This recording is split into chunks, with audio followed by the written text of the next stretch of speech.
What is going on, everybody? Jumbo Thick here. We are back with more Emberfell Whispers from the Stars. I'm, of course, GM, your DM for the night, Jumbo Thick, and we have been joined by the full cast and crew. But at this point, you should probably know who everyone is if you've made it this far into the campaign. So we'll gloss over the whole brief introductions, and let's slide on in to the last we left off section, because I think we might have a long session ahead of us, and the quicker we get to it, the quicker it goes by. So hopefully I can get Kayla in her bed tonight. All right, so last we left off, the crew has found themselves in the strange and bizarre, almost dreadful realm of the Shadowfell, in pursuit of the lost Nyarla, as well as Velree's handmaids that were abducted or taken by her former, what would you call him, keeper, Lord Sin, with a invite out to Velree to come claim her prize, should she be brave enough to do so. All of you underwent a task to retrieve them, leading you into this bizarre realm. You have fought your way through undead creatures and seen many a strange and bizarre sight, as well as began to feel the oh-so-creeping dread beginning to saturate your own bodies, as the very vibrancy of the material that you brought with you is beginning to dull. However, you made very good time on your way to the Palace of Sin. You did, however, rebuff all advances on two accounts, as there were other factions that appeared to be in opposition to the current ruler of this domain. One of them, me being the Deadmind, the Mind Flayer creature that you had rebuffed the advances of, that offered to aid you in taking the castle in some way. After escaping that disaster, you did also run into a old adversary in the Thin Man. A tall, thin, gray-skinned, too wide-mouthed creature with a open rib cage that just called the Zune every time he sees it. And the Thin Man offered to aid you as well, wanted a bit of a treaty, a truce almost, in your advance towards the castle. In exchange for gaining him entry, he would help you siege the castle itself, and hopefully buy you adequate time into whatever you needed to be done. However, Rogar put an end to that, despite the party's wishes. And the Thin Man was not pleased with how that went down. You found his encampment, and it appears that he has a small army at his back, with the only thing stopping him from taking the castle being some kind of sigils or wards that have been placed. Similar sigils and wards that I believe Resire came into contact with and discovered that they will in fact not allow any of those within its domain to get a long rest. Perhaps there are benefits to being a patron of the lady that Lord Sin worships. However, being on your own, you were left with the task of entering into the castle proper. There were two obvious ways in, unless you guys could figure something else out. One of them being a undercroft, kind of like dungeon-like expanse beneath that was apparently home of some kind of blood, like boiling river thing, that embodiment all of the death and misery that flows out of the Palace of Sin. You would need to find a way to cross the 100-foot moat, of course, and then get through the grate itself. Task that could have been completed. It would have been difficult, but it could have been completed. Or you could attempt to go through the front gate. We decided for the latter. With Razire pushing his wings out of his back, grasping Velree, and flying her over the moat to the front of the palace. Of course, being a humanoid-sized winged creature, Razire was spotted instantly and was shot out of the sky. Luckily, he did not drop Velree into the muck below, but you managed to land on the other side. And seen as you were discovered, there was a procession that was brought out in honor of Velree, as it appears that Lord Sin was making a warm welcome to his long-lost bride. You once again did not follow said directions. Instead, you managed to push your way and kind of bully your way through the undead guards that appeared to be these almost beautifully sculpted humanoid creatures, however very much dead and zombie-like. Pushing your way through them, Velree was able to activate one of two switches that would help lower the actual damn it. What the hell is it called? Drawbridge? Drawbridge, there we go. Yeah. There were two switches that need to be activated. Velree managed to get one of them activated. However, there was another to go, and that's when all hell broke loose, because everyone had been discovered. There was no sneaking, and we had to enter into a skill challenge. It got very hectic and crazy there at the end. All the while, Trist, Rogar, and Zune were just kind of hanging out on the other side, waiting to see what was going to happen with Velree and Razire. Surely they would complete their tasks. But as this was beginning to happen, the Thin Man and a small party of his retinue advanced on the three of you, which you fled from. Culminating in ultimately Velree managing to hide from a score of the Brides of Sin and activate the last lever that lowered the drawbridge. As the drawbridge lowered, it temporarily, because of the way it lowered, it just slammed down.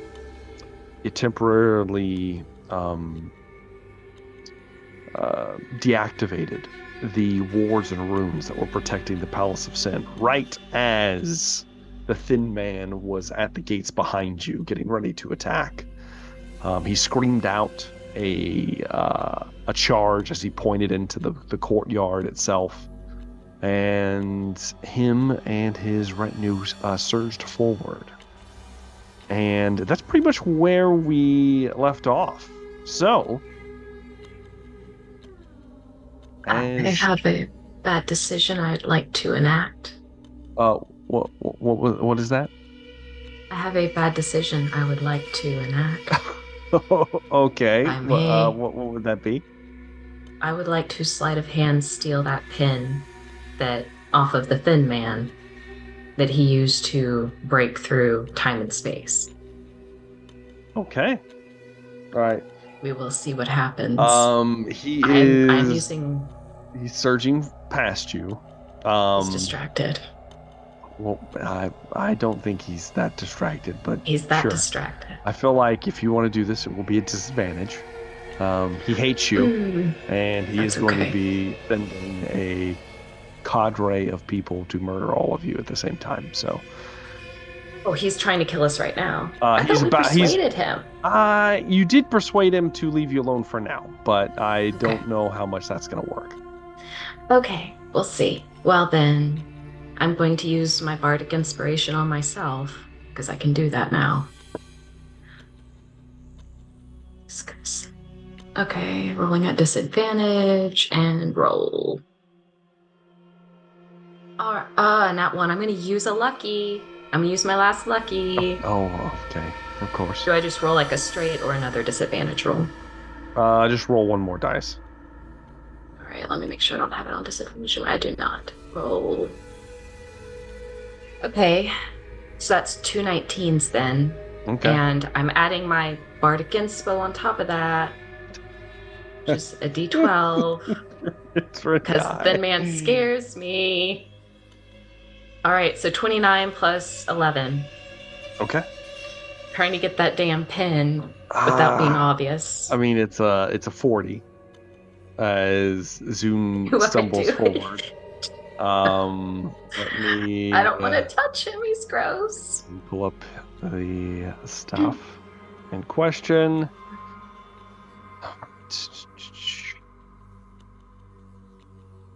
Need to see where we had it. There it is. So it's not a pin. Oh no. It is actually a cape that is on his person. A whole cape. I thought he pulled like a pin out of his body. No, it's not. It's not a pin. It's actually a full size cape. It's like now it's sized for a humanoid. So on him it looks small. It looks almost like a little tuft. He has kind of like sashed around his shoulder. So you reach up and you grab it as he's surging forward. Doesn't notice. I will need you to make one more check. You have successfully grabbed it, and you're about to have it. Mm-hmm. So you can either make I'll give you either a stealth roll or we'll call it an acrobatics roll. You can pick. Oh God, it doesn't matter. We'll go with stealth. Okay. And I'm adding bardic inspiration to myself again. Okay. And is that just regular flat roll? Because you did so well, yes. This will just be a flat roll. This All right. Insanity. Oh, 16 plus a d12. Okay. 16 plus d12, so that's a 26. 26. All right. We roll for the thin man. He rolled high. I need to see what his perception is, though. Don't know if it's going to be... You said 26, right? 26. Where is his... I wasn't expecting to have a thin man encounter as soon as we started. I guess I should know better by now. There he is. All right. His perception... He doesn't get a bonus. He doesn't make it. Oh, thank God. Oh, thank God. Oh, thank God. So, Zune, What do I have? you unclip and very stealthily kind of like fold away as the thin man surges forward. He doesn't even notice that you've slid off this cape. They never do. The cape is actually, it's kind of like gray and black. Here's the clasping skills. It appears to be made of like shadow itself. Oh, that's cool. And it is called the Cape of Shadow. Very eloquently named. The clasp, the only physical part of it, is it looks like a collection of small bones and a humanoid skull that has been like cracked and shattered and put together to make like a shoulder pauldron and a clasp that the rest of the shadow comes from. There's no way this is cursed. Yeah. Oh but you have taken his Cape of Shadow. Haha. You will have to attune to it to use it. It is an attuned item. Mm-hmm. Worth it. Worth it. Thanks. As the thin man surges forward with his troops, mostly contingent of some lesser skeletons, but mostly these kind of more battle-hungry, like white characters. These heavily armored skeletals with like these blue balefire eyes, weapons both coated in frost and like necromantic energies. But as it rushes forward, we have both Velree and Resire on the other side. Velree, you were hiding. Resire is currently in a fight, not necessarily desperate, as he's been able to hold his own quite well against the undead soldiers. But Resire, you will, as you hear a scream outside, you notice that the two soldiers that you've been fighting kind of like lose their focus on you. And they kind of just turn and walk back outside and begin to engage what you see more undead creatures outside Resire fighting. What is Trist, Rogar, and Zune doing at this point?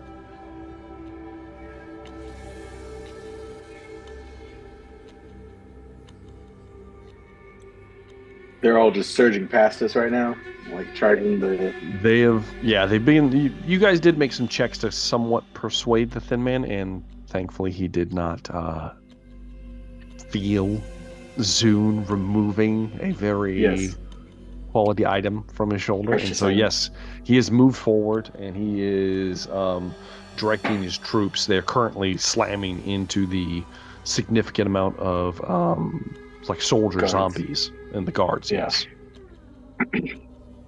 Well, I guess can we see Resire from where if Resire peeks out, you can see him. He's inside. Okay. He's kind of inside one of the gatehouses. Velree's in the opposite gatehouse. Okay. I mean, I guess we're kind of following behind, I guess, unless we're planning to do something else. But yeah, kind of moving through the crowd. Yeah. To make this easy, I'll say that as everybody's surging forward and this kind of like massive sprawling battle erupts in the inner courtyard, the large giant creatures with the bale flame, like black flame masks up on the ramparts that were acting as like artillery are moving down, looking down at the courtyard now, blasting beams of this fiery energy down. It appears to be making somewhat of a dent, but Resire, you see your companions, you kind of peek out and join them. Velree will say that you're able to kind of look out the back slit opening, and able to see your party, and you're able to kind of like run down the wall and find them easily enough. Unless you want to do something else. I mean, I don't see those brides anywhere, right? No, you do not. No. Okay. Cool. Let's see. I'd probably swear to join the party at this point. Okay. The 5 of you rejoining in this very hectic battlefield, having to hold your own at certain points because while the Thin Man's troops may not be openly hostile to you, they don't exactly pull their punches around you. So if there's any magic flying, you may have to dodge, dip, dive, and dodge to get out of the way. But yes, shoving this cloak into the bag of holding. Okay. Shoving that cloak hard and fast into the bag of holding. Hard and fast. Not want to into the bag. Understood. Yep. Thanks. Currently, those of you that are paying attention, you would notice that the Thin Man has opened up some room. He's been slicing his way through guards. It looks like the like dozen or so brides that were chasing Velree have been turned to try to intercept him. Do you guys want to intervene in any way? Because this is a pivotal moment in what is about to take place. The Thin Man is rushing towards the largest bloody fountain in the center of this courtyard. He's rushing towards it, and he is plunging his hands into the like goo, watery substance, and he's beginning to chant aloud. The brides look like they are descending on him. Do you guys want to intervene in any way, or are you just going to go on your own merry way? Oh, that can't be good, but... It's probably not good. Yeah, so do we recognize the tongue that he's using?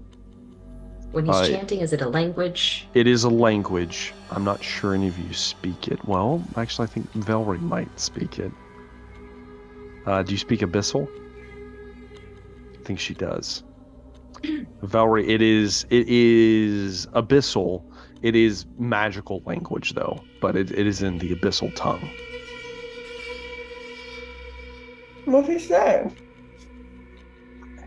It's magic language. It's nonsensical. Okay. Oh, okay. But it's in Abyssal. Bibbidi bobbidi boo. Basically, but but the way he's intoning it, you get what you get glimpses and words of. There's like mention of shadow and something else.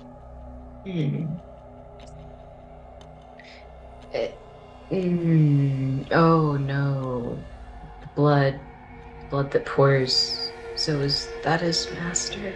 Please no. Oh God, where's Rogar? What do you guys want to do? Decision time. This is your decision, Rogar. No, because it's not if it Rogar's goes... decision. He's fucked this up for everyone. No, if it goes sideways, it's Rogar's fault. Your decisions here. You can aid the thin man. You can aid the brides, or you could just be on your way and try to run into the castle as quickly as possible. I don't know. Does Velree know where the prisons are? Or cells, I guess? So, that's going to get complicated. Okay. We'll see, yeah, we'll see. Once you enter the palace, I'll give you some more information on that. Okay, but this is the grandest of the blood fountains, I guess. Yeah, this is correct? Like the largest one. It's massive. It's quite literally gargantuan. The bowl is made of bone, and there are like these like there must be dozens of humanoid heads that are attached around the upper rims that the blood is flowing out of, and every single head appears to be still somewhat moving and conscious, and wallowing in its misery for eternity. Does the I forgot what now. There were these last question. Yes. About the blood fountains. Would Trist or Zune, can they, since it's a magical language, can they tell like if it's a summoning? Is it a like the type of is it like conjuration magic? I'll let one of them make a check, an Arcana check. I vote for Trist. Oh shit, 29. 29, Trist. Trist, you get the idea as you're listening to this. With Velree's notice that it is abyssal, it's demonic in nature, that this appears to be some kind of what's the word? Almost like a disenchantment that is taking place. You get the idea that the thin man is attempting to shatter this fountain, and so doing will be gaining something in the process.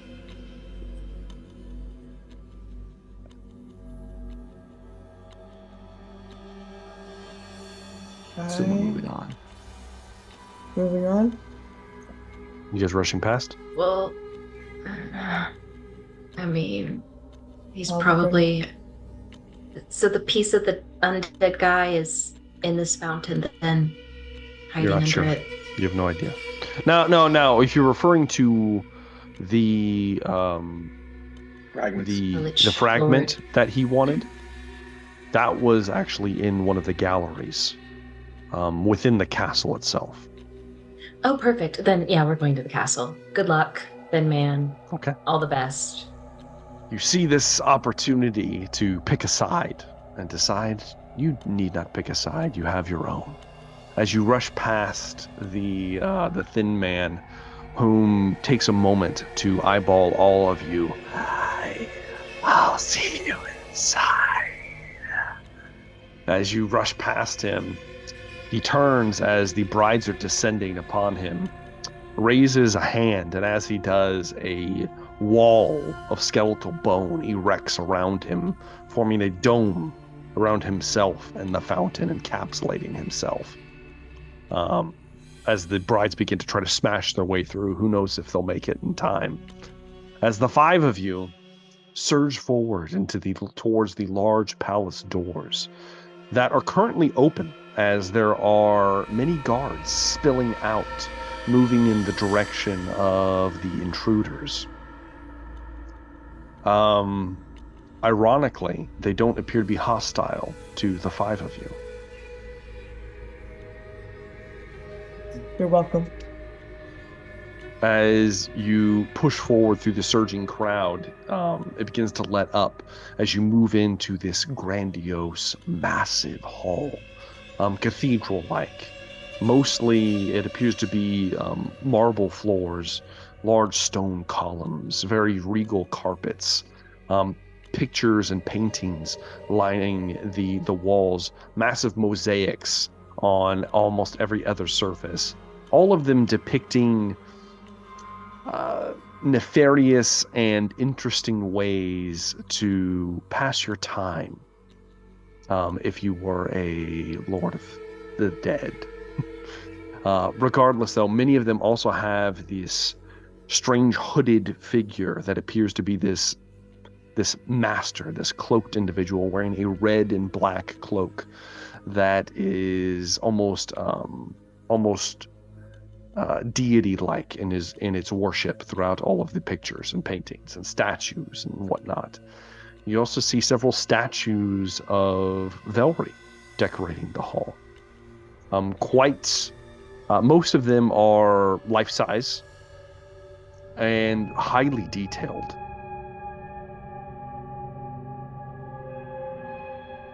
Had I seen them before? You've probably seen a few of the master's works, as you are his obsession. Of course. Checks out. Velree, this is a toxic ex. Who are you telling?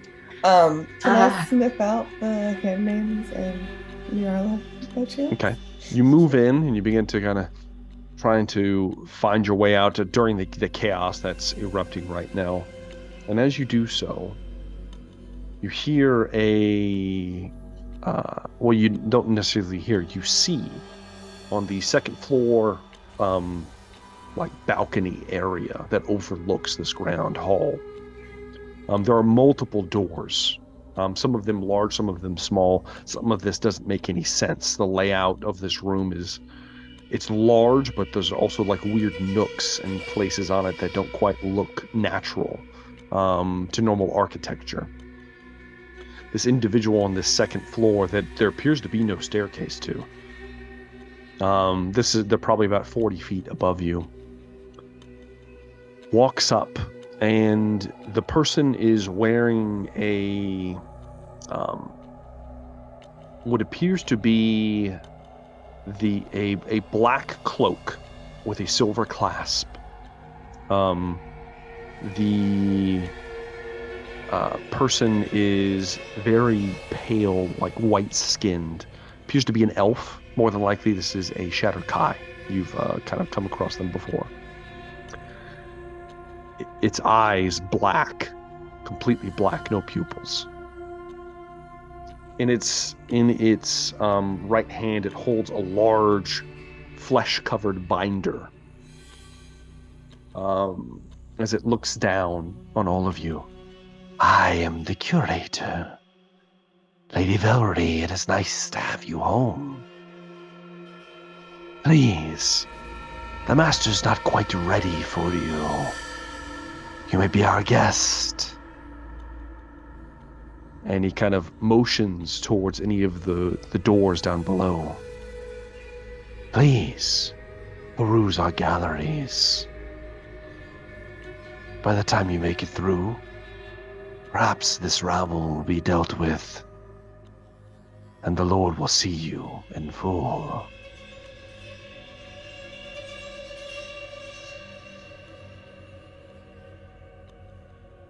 He closes the binder. Okay. Slams shut. And he begins to walk away. As he begins to walk, the opening from the first floor to the second floor, parts of the walls begin to move, like the tapestries begin to stretch and come together in strange angles as they close off the uppermost portion of this room. Several of the walls also begin to turn and shift as if the palace itself is one gigantic puzzle. Was the cloak that he wore the same as Zune's newly acquired cloak? It is not. Definitely not. Okay. Just want to make sure. You want me to steal another cloak, Rokar? Just I mean, Well, you can only just say no. Class, so I thought. You can only wear one cloak. By the way, Zune. That's true. Two Fine. You can't two cloak it up. One drapes over the front, and one drapes over the back. It's ridiculous. Got a shawl, got a skirt. So, Well, the gallery is what we want, right?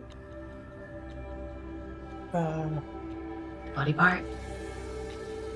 Honestly, I just can't even. I mean, if it's our only way forward. the large door behind you, is open still. If you want to go back out into the courtyard, there's still a battle happening outside. Charging toward the gallery. Okay, so there are several questions. different doors. It's not going to matter which one you pick because of the nature of this palace. We're going to be rolling to see which room you end up in. So I need somebody to roll me a d4, please.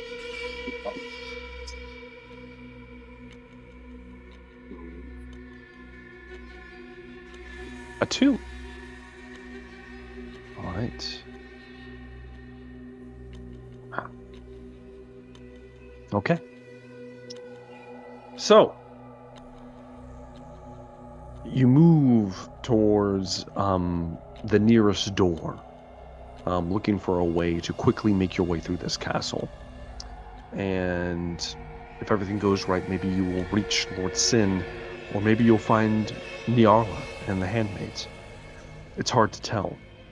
However, as you move through this door, you are met by a large hall with tapestries lining its walls to the left and the right.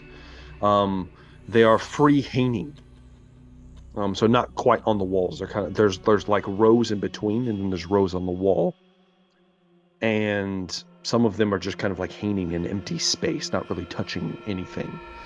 They're each framed, massive, gargantuan, and each depict different events taking place.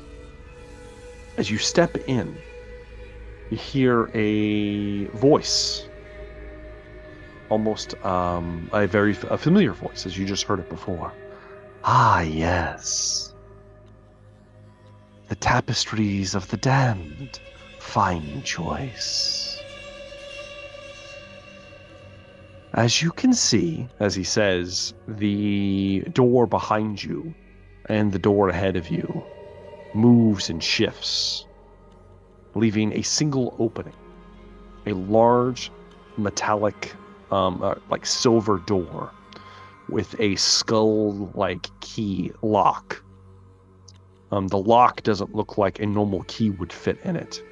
but it appears to be the only opening present. As you can see, you will need to find the pieces. Choose wisely. Let's see if you've lost your edge, Lady Velree. If not, we can always bring you back. And the voice drifts away. I call out, caretaker, are these silk? There are like these kind of like silk-like curtains that kind of like along the walls and kind of like draping around some of the large tapestries. God, what year is this? Do they have little... There are in fact little like nameplates underneath most of these as you kind of walk past them. They're less a name and more a very vivid description. The first one you come to is called the Cauldron, and it depicts a what appears to be a halfling female that is being doused in a boiling cauldron of some kind of acidic fluid. It's extremely graphic and detailed, and the cackling creature that's dousing it is like laughing gleefully as it is submerging the halfling by its feet into this almost like boiling acid. Wait, So, I might have misunderstood. So these are like happening right now, or these are like pictures that are like alive? These are like paintings. Like okay, so so it's like just a Harry still Potter. image. Okay. Oh, okay. Still image. Okay. Okay, I'm with you. Velree, did your boyfriend make your ex make these? I don't know if he's the one that made them. I'm assuming he got someone to make them, right? How do you commission something like this? Well, great. Are they So magical in nature, the paintings? How would you know, Rogar?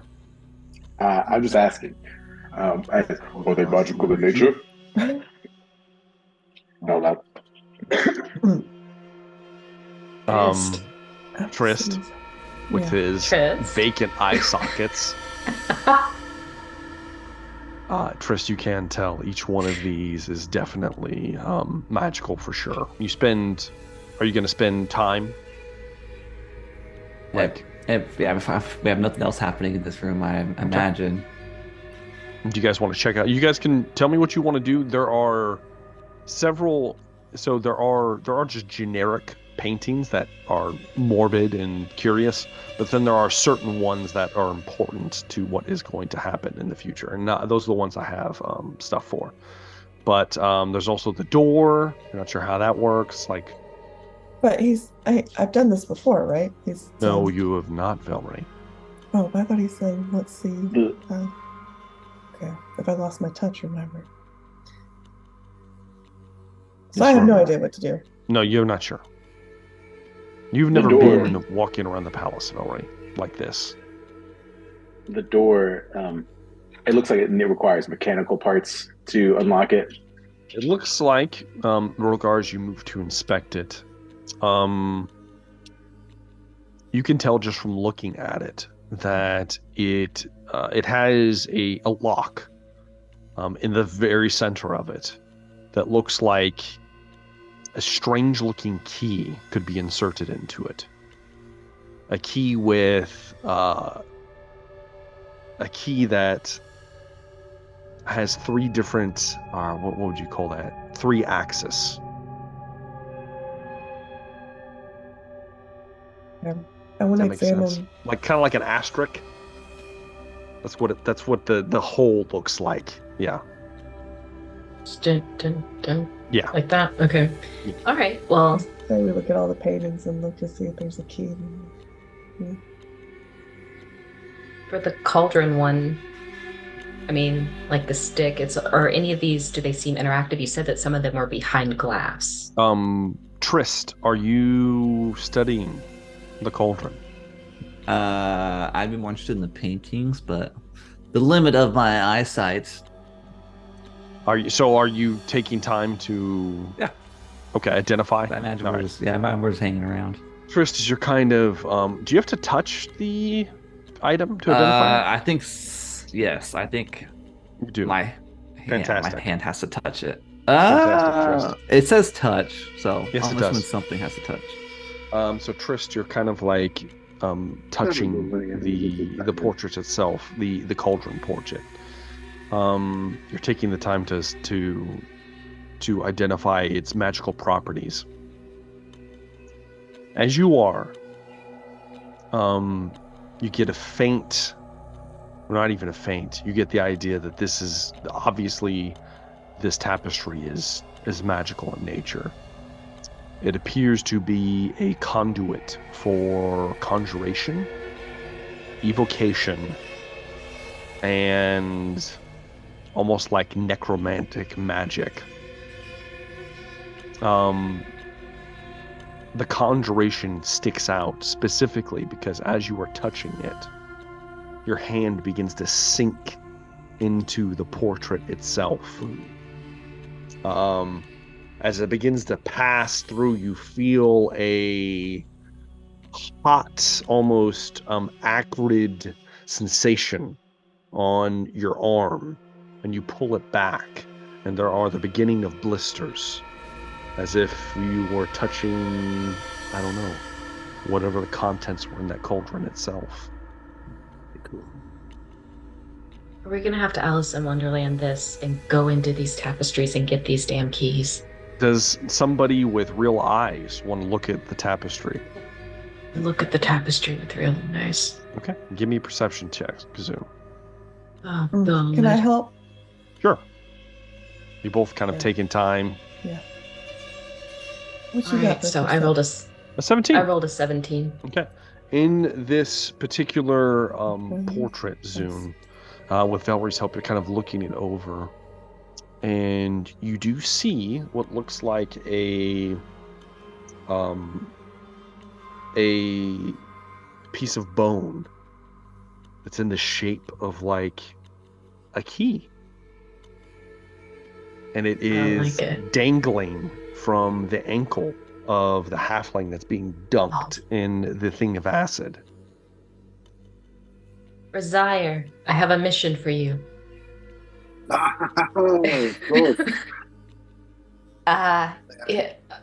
It's awkward to ask, but I mean, could you reach in there and just grab that key off of that halfling's leg? Reach in there and just, take it, huh? Yeah, I'm gonna step back a bit from the painting. Like, grab onto, well, smack Rogar, because he's stronger. Why not? What do you need from me to reach in and try to take it? Okay. Before we start anything, just so I can get a roll for everybody, everybody roll me initiative, just so that I have it ready in case something happens. It doesn't mean it's happening right now. Oh, no, it doesn't mean I just want to have it ready to go. Okay. So, Razire, Yes. you reach towards the painting. Your hand begins to pass into it, and as it does, Razire is instantly sucked into the portrait. His whole body Hell yeah. gone. Boom. Love it. You're Suddenly, doing great. you see a picture of Razire in the portrait, like you see Great shit. Come on. the portrait of Razire just like clawing at his face as it looks like his flesh is bubbling off of his body. However, Razire,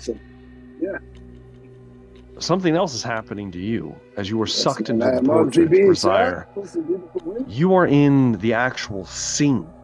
that this was depicting. You were in a real room. It looks almost like a witch's hut. There's a gargantuan, boiling, acidic cauldron in the center.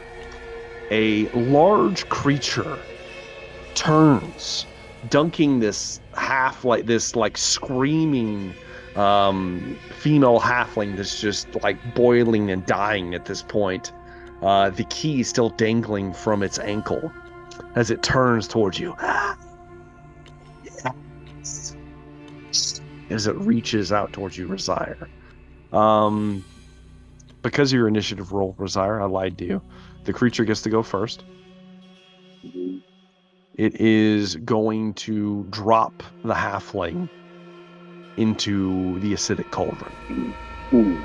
Fully. The body. It's floating for this round. Next round, it's going to sink entirely into the acid with the key in question. Mm-hmm. The creature rushes towards you, Rosire, and it is going to try to slash you into bloody ribbons. It has these long, distended claws. It appears to be like just a giant black cloak with this disgusting matted hair coming out from underneath, a long, crooked, jagged nose, as the hag-like creature brushes forward and attempts to slash you. There it is. Here's my dice.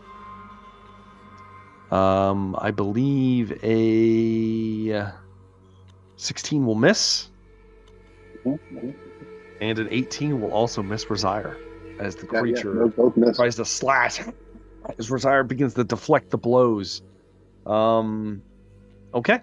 Rosire, it is your turn. All right. We got to do something here. How close am I? So, for all intents and purposes, you are within. It's not a massive room. It's quite small. You're in range of doing pretty much anything you would like to do. I'm going to start. You're going to what? You cut out for a second. But I'm going to start by inflicting wounds. Okay. I will remind you, Rosire. Mm-hmm. At the end of the round, the key is going to sink into the acid cauldron. I'm going to use my action to stack the key. Okay. So as you move away, the creature will get an attack of opportunity. Not that it matters with a 13. Rosire is easily able to deflect. You rush forward and you reach your hand into the cauldron, grabbing the halfling's leg. I need you to make a Constitution saving throw. Ooh. Oh, that's a critical fail. Critical fail. I know you love this. You're going to take 29 points of acid damage. Holy shit. As you. Oh wait, hold on. Are you resistant to acid for some reason? I'm not resistant to acid. I'm sorry. But no. As a reaction, I have Field Master Evasion, and if it's damage on success, I can use my action to say murder. You keep cutting out. What was it? It is. Hold on. Why am I putting Is it the Shield Master one?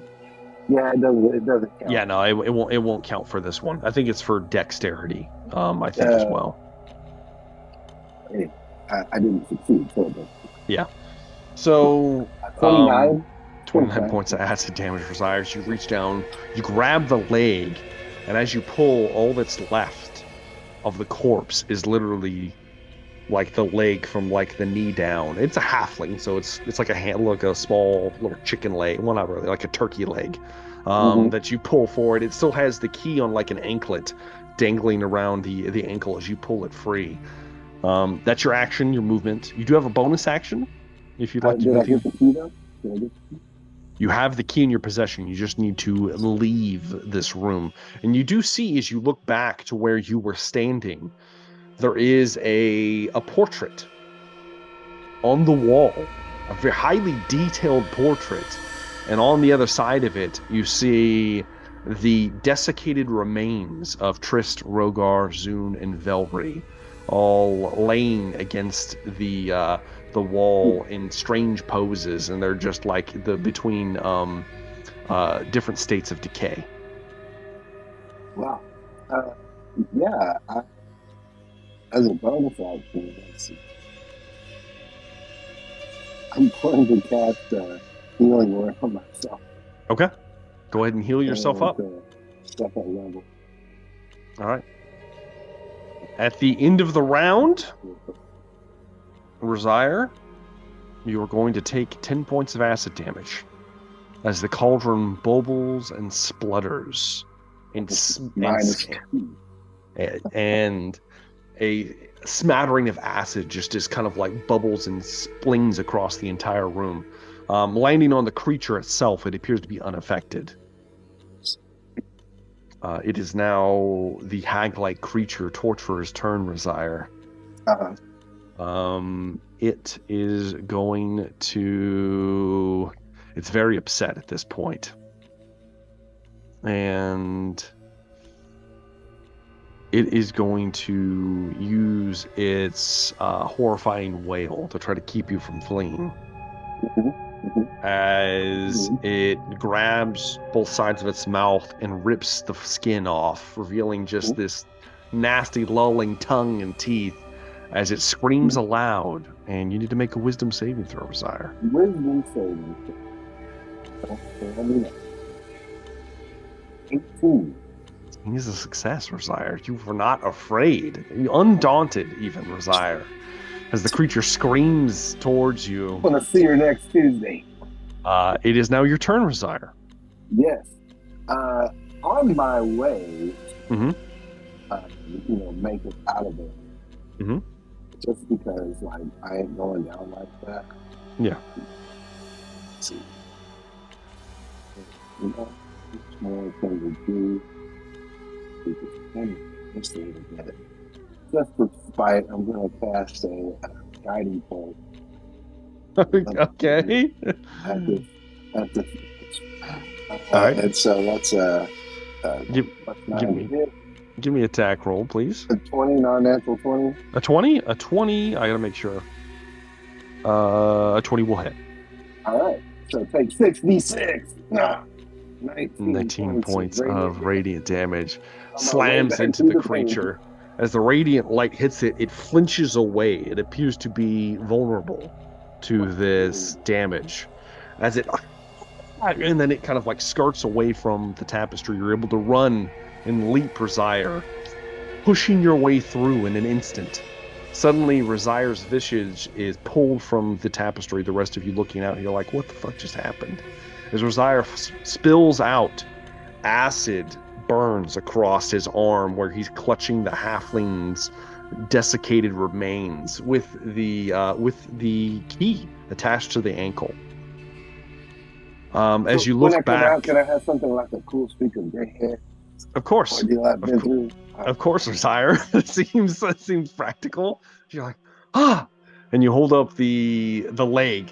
You would notice if you look back towards the tapestry that now it just shows the halfling's corpse bubbling in the cauldron, and the creature with a big ladle looks like dipping in. And as I make my way over to Zoom and pass off the key, and I was like, "Did it look cool?" Huh? Sorry, I couldn't hear you. Keep cutting out, Dan. During that. Oh, I said as I walked by when I passed the key off to Zoom and said, "Did it look cool?" Very. Did we see it? Did we see it? Yeah. You did not see it. No. Okay. We did not. How much time passed during this interaction? 30 seconds. That is.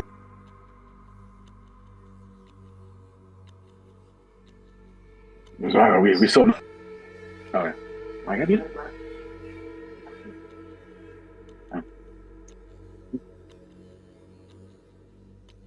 Bizarre, we saw nothing. I'm gonna shove Rogar. Very cool. Yeah, you look like you did something really cool. You want to find another painting? Yeah, can we look? Can I like go through and look at each painting and see are there keys in like every painting or like? Okay. You can tell from as you look at Mercier's key that it looks like this is only one part of a key. Looks like you will need multiple parts to put this thing together. In fact, you will need 2 more pieces if you wish to form the key necessary to pass this lock. The next, so there are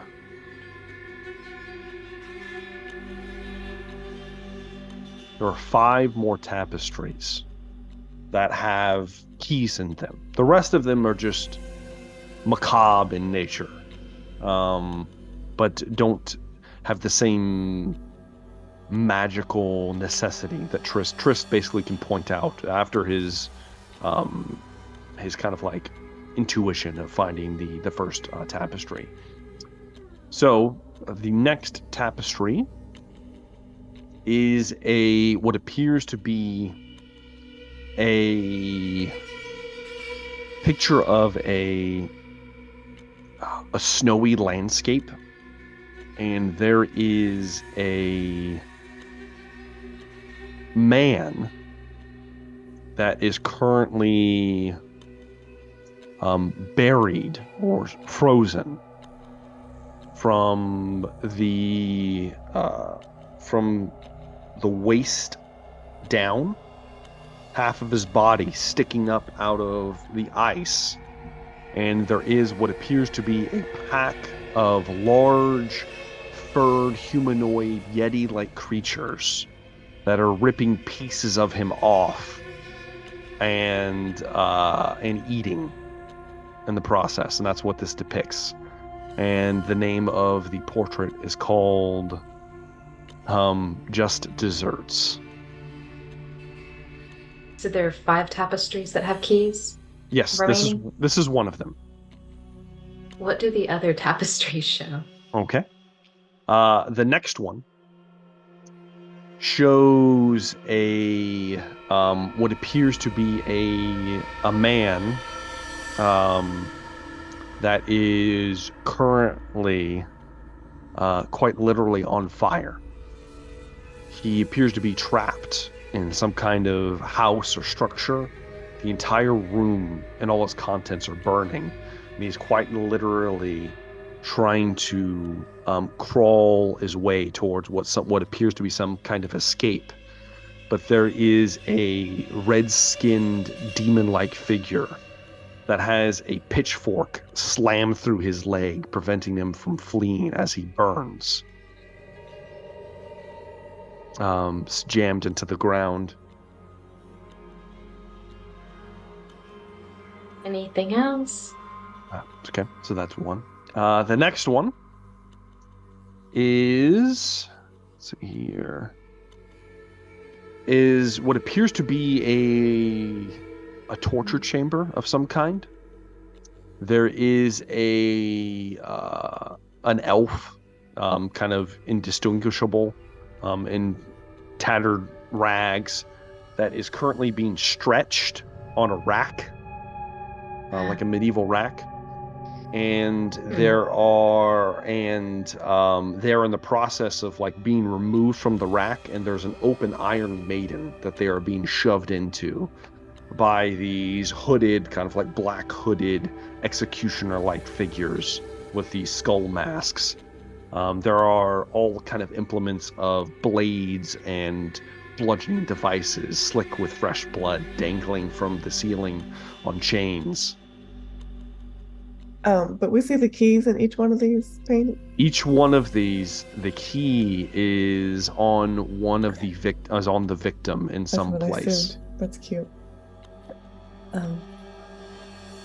We don't recognize there's more. The victims, do we? No, you do not. Okay. The next one is what appears to be a black void-like space. And it depicts a man falling towards the tapestry. eyes wide, arms out to the side, screaming. And the title is A Long Way Down. He's falling towards us. That's what it depicts. Desire, you have wings. There's one more painting. Alas, but I cannot fly again until we take a rest, huh? Okay. One more painting.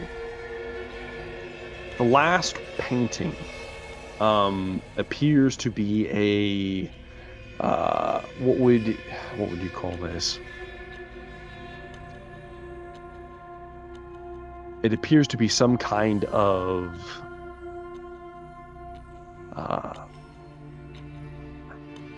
almost like not moss, but like a fungus is growing across this man who's kind of like in bed, and the sheets are kind of like pulled away, and there is this necrotic like sloughing of tissue and muscle and various other like bodily fluids pustulating from his body. And you see that there is what appears to be a plague doctor that is currently attaching these extremely large leeches to his body. The leeches look more lamprey and more not friendly than what they should be. Can we even tell, do the keys in each one of these look like, can we tell which key we need? Or they all look the same? Is that They all asking look too much? identical. Okay. They all look identical to the one that Rosiah retrieved. Okay. As if you need two more Right. We keys. just choose which ones we want. Okay. Okay. Well, they all look terrifying. What would you expect? And I Which one mean, should we go to first? the one falling towards us seems like the easiest. Feels And I like it's a mean, trap. I thought that looked the hardest. I mean, like if it's falling towards, I mean, it might hurt, but come on, Rogar, you're tough. You can take it. Someone else goes this time, huh? Maybe someone else goes into the painting, huh? I saw That's nothing. fair. Void. Could go in. Yes, Maybe- very strong. There's a man falling at Maybe if us. we hold hands, we get sucked in at the same time. I don't think. Okay. Fine. Okay, so who's Rogar is fireproof? gonna head towards the Yeti. But just Painting. desserts. Just Good desserts. luck, Rogar. All right. Uh, You move towards the wait. painting, Rogar. Was it just one Yeti in there? Was it multiple? There were multiple there were Yetis. there were multiples. No. Savagely ripping apart a man encased in ice up to his waist. Do you want support, guess- Rogar? If you want to follow me, you may. Yeah. If you are allowed, I'll step through Go first. for it. Wait, we All hold right. hands. Rogar steps inside. Any of you trying to hold his hand, you lose grip of it as Rogar Okay. is sucked into the portrait alone. Inside, you see suddenly Rogar on the portrait that you can see. You see the visage of the son of Amu shattered and broken next to the man as he is currently having one of his arms ripped off by one of these savage creatures. Inside the painting, Rogar. You were instantly transported into the scene described before. You're on an open ice landscape. The edges of the room are, you can't really see through the thick mounts of like cloud and snow that's being churned up around the area, with this pack of pretty significantly large yetis that are currently flailing around, ripping this man apart as he screams and hollers. They instantly turn and see a fresh meal, Rogar. Rogar is just going to say to him, flee, beasts, or face the son of Amu. As you say, face the son of Amu. I have to pull up the next encounter because I didn't know which one you guys were going to get to. All right. Get this all situated for you.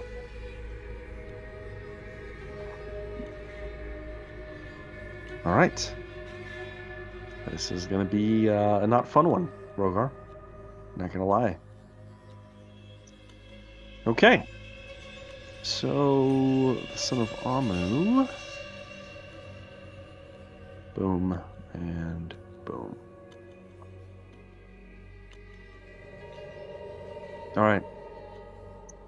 Rogar, you do get to act first. Okay. The creatures, the Yeti begin to kind of like spread out, and you have blind sense. How far is your blind sense? It's 30 feet.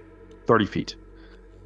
Okay, you can tell that there are multiple Yeti out in the snowdrift, unseen. You see 5 in front of you. You begin to pick out that there's probably 5 more. You are being surrounded. Directly at your back is a portrait of the famished, almost like dying remains of your party, minus you. It is just kind of like floating in space, nothing holding it aloft. The man that is the victim of these creatures, there is what appears to be a oh so similar piercing through his eyebrow, similar to where Rogar's is. And there is, in fact, a key attached to said piercing. All right. But you have your first initiative, Rogar. You may do as you please. I would like to rage. Okay. Rogar rages. Or rages. And with that, instead of usually using the inspiring presence, I'll be using my frightful presence. Okay, indeed. Yes. So, let's see.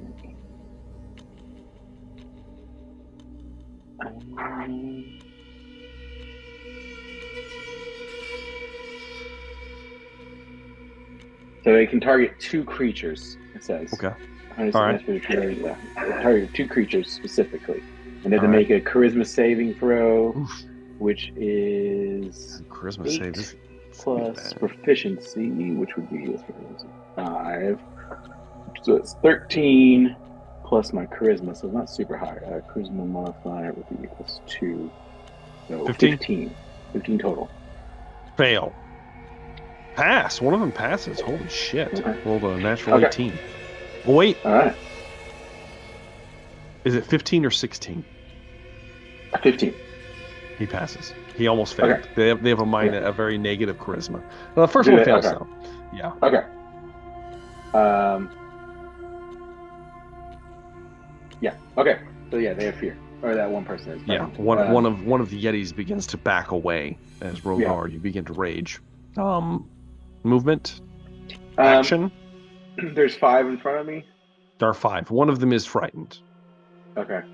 Yeah, I'm gonna move forward and charge forward and attack one. Okay.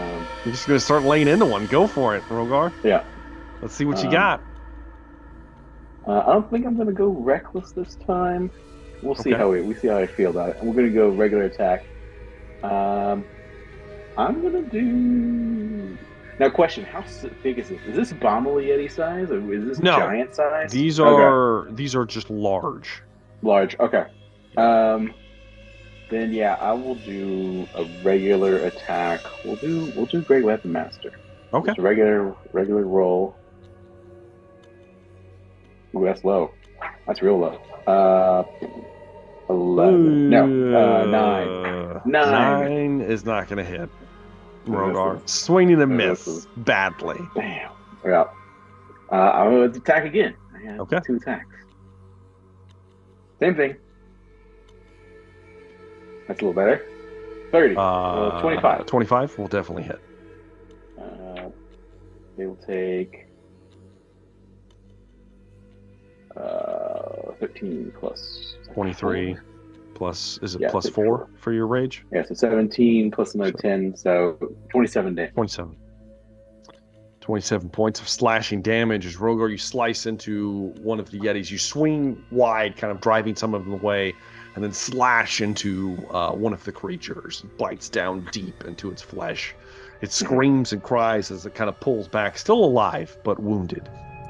And that's going to be it for Rogar's turn. Okay. There are 5 Yetis.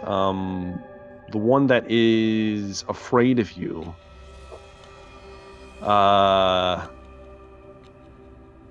he's going to... how smart do I want this thing to be? Oh, it's a negative intelligence. God damn it. Does it? I thought they were supposed to be relatively intelligent, so they can it's communicate stupid. with each other. It's dumb as hell. Yeah, they can talk to each other, but they're not intelligent. Okay. Smarter than the average beast.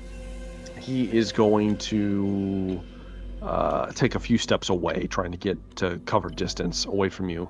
The other 4 are going to move in and attack you, though, Rogar. The first one is going to use its chilling gaze. You need to make a Constitution saving throw. All right. Con save. I don't know if you can fail this. It's a DC 13. You 14. almost failed it. I almost failed it. Okay, so you'll succeed. That's 1 Yeti down. The other 3, seeing you succeed, are going to try to rip you apart with their claws. Okay. First one is going to be a 14, misses. A 20. 20 will hit. 20 will hit. Enough. 20, that is going to be for 8 points of slashing damage. Okay. And magical? 4... I don't think so. Okay. No. And then 4 points of cold damage. I don't take cold damage. You're immune? I'm immune to cold damage. Damn it. So I won't add that in. I won't add it in then. As it slashes you. Okay. The third Yeti is going to attack you now. 24. That's going to hit. Mm-hmm. And a 9 misses. So you will take an additional 6 points of slashing, reduced to 3. And then the final Yeti, 8 misses, but man, you're getting swarmed here. A 21 will hit for an additional 9 points of slashing damage, reduced to 4. All right. And that's it for the immediate Yetis, Rogar. All right. It is now your turn. Now, before your turn, at the end of the round, you feel like churning of the air, and suddenly frost begins to gather around your legs, and a normal creature would begin to take cold damage and begin to freeze, but you are not normal, Rogar. And you take no damage from the end of turn effect. So it's your turn. Reminds me of home. I'm gonna go attack the one I was attacking. Okay. Just a normal attack. We'll do Great Weapon Master again. All right. So The 25 will hit. Oh, low on damage. 21 damage. 21 is just enough to cut the creature down, Rogar. All right. As it was already wounded, you slash, cleave it in twain. Going again. Okay. Another that's gonna hit. 23. 23 damage. points of damage. Wounded a second. It's still up. It's hurt bad. I get one more attack since I killed someone. Okay. 15. 15. That is going to hit. All right. 24 points of damage. 24 points of damage. Still up, Rogar, but severely wounded. You slash into another Yeti, 2 of them. It's at this point to the one that was afraid, still fails. The remaining 5 Yeti begin to come out of the mist, and you are being swarmed, Rogar, by this I don't know, hunting party. The one that's afraid of you is going to dart towards the screaming man that's wailing with the key. Grab a hold of his head and rip it free. Shit. With a sickening crunch, it rips it free. Then he looks back at you and begins to run into the mist away. Rogar. The key was on his face. He's on his head, yes. Yeah. Alright. Do the others attack? Or They do not. It's your turn. Okay. Oh, no, you're right. They do need to attack you at this point. okay. So the one that's severely wounded. Miss. I've got 1, 2, 3, 4, 5, 6, 7 Yetis to attack you with now, Rogar. I killed one. Yes, you killed one. Seems It's successful. gonna take some time here. All right, so I'm making 14 attacks against you. All right. First one misses. Second one misses. Third one hits. Fourth one hits. Fifth. So I've got 2 hits. I need to keep track of this. Miss. Hit. It's 3 hits. Natural 20. Oh. So that's 5 hits. One of them's a natural 20. 6 hits. Miss. Miss. Miss. Miss. Miss. That's 7 hits. 8 hits. 8 hits. 7 of them regular. 1 of them a natural 20. All Let's go ahead and do the natural 20 first. That is going to be, you don't take cold damage, you bastard. Don't take cold damage. So that is going to be, so it would be 14 points of slashing damage, reduced to 7. Okay. The next one, 6 points, reduced to 3. So that's 2. Third one, 7 points, reduced to 3. Fourth one, 7 points, reduced to 3. Fifth attack, 10 points, reduced to 5. Sixth attack, 7 points, reduced to 3. Eighth attack, only 4 points. No, excuse me, 5 points, reduced to 2. Eighth attack and last attack is 8 points, reduced to 4.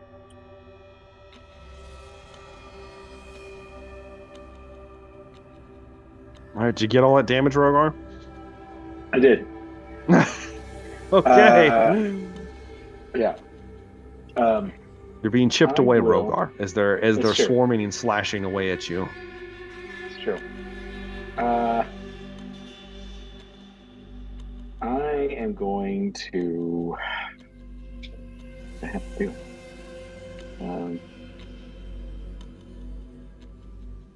gonna have to launch out with potent breath, Okay. and then retreat and chase after the All right. other one. It's a first off, roll me a d10. This will be how many you can get in your breath attack. Okay. Hope you roll high. I mean, if they're all gathered around me, I mean, it's a And I might let 60-foot you. cone. I might. You know what? I'll tell you what. I'll let you do. Well, cause I mean, I'll let you get some space. Why don't you roll me? Let's call it 2d6. 2d6, okay. Yeah. 5. 5. Okay, so you managed to get 5 of them. Dex saves, right? Yes, dex save. 19.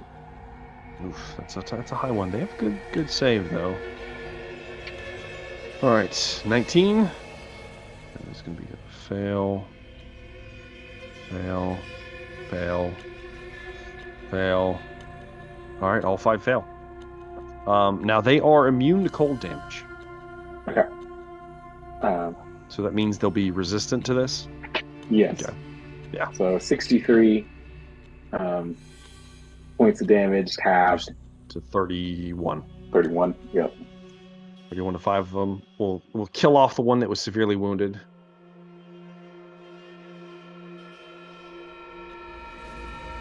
And all right.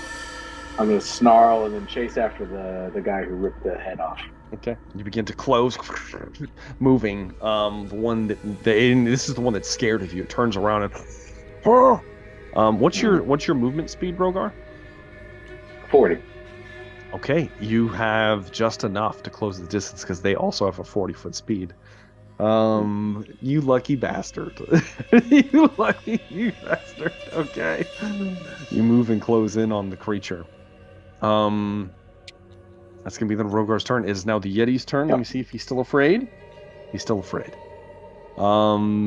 He's going to try to run away from you, Rogar, and this time he's going to try to dash. You do get an opportunity attack. All right. You can. So you can also. I mean, I will. You can grab him. I'll grab him then. Yeah, I mean, you can't use that. So this will be because he's trying to get away from you. So this will be a athletics for you versus what's he better at? He's better at athletics. This will be a post athletics test. Okay. Go ahead and roll your athletics, please. 18. All right, versus a 10 from the Yeti. You snatch this large, and it's large. This large creature, you move out, and like jump on its back as it tries to flee from you, tackling it to the ground. And you currently have the Yeti grappled. It cannot get away from you. It has disadvantage on attacks as it tries to. Well, you know what? It's gonna try to break free. So let's roll that one more time. Let's see how it does. All right, this time we rolled a lot better. 21. Not enough. It gets an 18. It's not enough. The Yeti tries to kick Rogar off it ineffectually. The wounded Yetis close in on Rogar and the not so wounded ones. There are 7 of them still, Rogar. All right, let's do this all over again. 14 attacks. Do it. Damn it, Rogar. Why are you gonna make this difficult for me? Well, what did I do? That's a hit with a 25. I'm just gonna. Okay. What's your AC again? I think I have. 19. I remember that 19. Yeah. So yeah. 19. Yeah. So that's one hit. Miss. Hit. Miss. Hit. Miss. So that's 4. Hit. Miss. Hit. So that's 7 hits so far. 1 more Yeti to go. Hit. Miss. So 8 hits again. Here it comes. Here comes all the damage.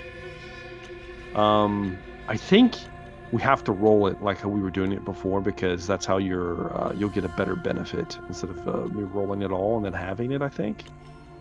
Okay. I think that's the way that works. Like you'll end up on the better end of it. Yeah. So 8 of these coming at you, Rogar. All right. First one. 6 reduced to 3. Another 6 reduced to 3. 5 reduced to 2. 6 reduced to 3. So that's 4 down. 9 reduced to 4. That's 5. 7 reduced to 3. 6. 8 reduced to 4. And 5 reduced to 2. All right. 8 hits. How you looking, Rogar? Still above half. Still above half. We'll see how long that lasts, Rogar. There's a lot of beef to cut your way through if you're going to. At the end of the round, the air begins to freeze again. Does nothing to Rogar or the creatures themselves. Rogar, it's your turn. I'm going to. Can I just yank away this head from him? Sure. Yeah, we'll do an opposed athletics test. One more. Okay. You do have him grappled, so I'll give you advantage. Okay. That's raging, so. Yeah. But yeah, 25. Yeah, he has disadvantage because of him being scared. And he rolls a natural 1. So no problem, Rogar. You grab a hold of the head and yank it away. The key dangling from the now silent screaming face. All right. And I'm just gonna head my way back to the. Okay, you're just gonna bull your way through the rest of them. Bull my way through. Okay. Move Yeah. dash. You are going to take some opportunity attacks. I assume. Let's see here. You're going to take 8 opportunity attacks. Okay. Damn it, Rogar. Sounds fair. Here's what I got. First one, hit. Second one, misses. Third one, hit. Fourth one, miss. Fifth one, miss. Sixth one, miss. Seventh one, miss. Eighth one, natural 20. So 2 hits and a natural 20. All right. First one, 10, reduced to 5. Second one, 7, reduced to 3. And the last one, 20, reduced to 10 from the crit. And Rogar, you rush your way through. You have to use a dash essentially. Mm-hmm. To sprint, and you kind of like leap towards the painting as you are sucked through onto the other side. Rogar falls onto the floor, covered in ice. He has a frozen head and a open scream with a tiny dangling key dangling from its eyebrow in one of his clawed hands. You're doing great. Just pat you on the back. So he gets you a little Proud. Get the key. I'm assuming it's really cold to the touch. It And is. I It's, will. it's freezing. Take the key off his head and see if it looks similar to the one that. As you Resire take it off, it looks identical to the one that Resire had. 2 down. So just to clarify, there was at no point we could have entered that painting, right? No. Matter of fact, Velree, you probably tried it several I times. And I will say, because Rogar decided to fight his way through the Yetis, somewhere around 5 to 10 minutes passed. Yeah. In the real time, while you guys Right. were outside trying to get in this painting, and nothing could happen. Okay. No, okay. Even physically slashing it, Velree, nothing. There appears to be no damage. Your claws couldn't actually damage the painting itself. Okay, so we only need 1 key left, right? I need one more. There are several paintings left. Yeah. Okay, Good. so There's the demon, right? there's the barbecue. Yeah. There is the long way down. There is the experimental damn it, I lost the word. Leeches. It's the one with the leeches. And then there was the torturer's favorite. Torturer's favored, excuse me. Feels like a pictures. Yeah.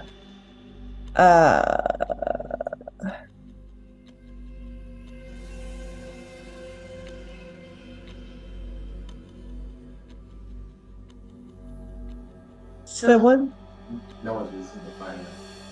yeah, the one with the demon pitchforking. Mhm. The guy. Mhm. There's just that one demon in there, right? That you can see. Oh, what about the falling one? Is the guy like right up against Like, The portrait shows an individual falling in an empty abyss, a void, one might say. but towards us, not away from us. I think that you're misunderstanding. I'm just doing this for perspective so that you Okay. can depict what is happening to the individual. There's a chance that you will not be falling towards the portrait should you enter.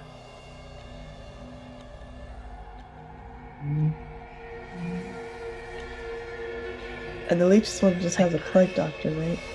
A plague doctor putting these very large leeches on this, like, almost pustulated, necrotized flesh of So this gross. sick man.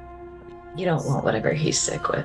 The key appears to be, like, draped across his shoulder, which is encapsulated by chlamydia. some of the diseased flesh. Yeah. I could There's also. There's one key left. Yeah. What do you think the tipping point would be? Hear me out. Okay. What if we just knock? Okay. Oh, you mean use your thing? Yeah.